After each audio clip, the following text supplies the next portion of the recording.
Hello everyone and welcome back to our YouTube channel. In this video, I'm going to show you how to fix 7Workouts app not working. First, we'll start with something very simple yet powerful.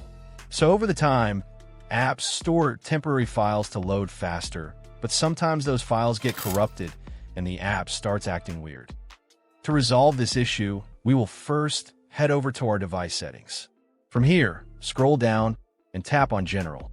Once you're in the General Settings tab, look for iPhone Storage option and tap on it. Over here, you can either search for the app or you can scroll down and look for it. Then tap on the app. On the next screen, you need to tap on the Offload app option. A confirmation pop-up will come up. Now tap on the Offload app option here. It'll take a bit for processing, and then a reinstall button will show up. Simply tap on it to reinstall the app. This should resolve the issue, but if it doesn't, then you need to check if the app is running an older version. Head over to App Store. From here, double tap on this search icon in the bottom right corner, and then search for the app. Once the app comes up in the search result, and if you see this update button right next to the app, simply tap on it to make sure you're running the latest version of the app.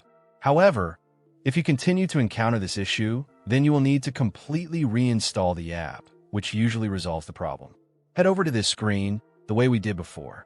And over here, tap on the Delete App option here to uninstall the app from your device. A confirmation pop-up will come up. Now tap on the Delete option here. Once uninstalled, open up App Store and search for the app in the search bar. After the app comes up in the search result, simply click on this cloud icon to install it back onto your device. Hopefully, this resolves the issue. If it does, consider sending a super thanks to support our channel.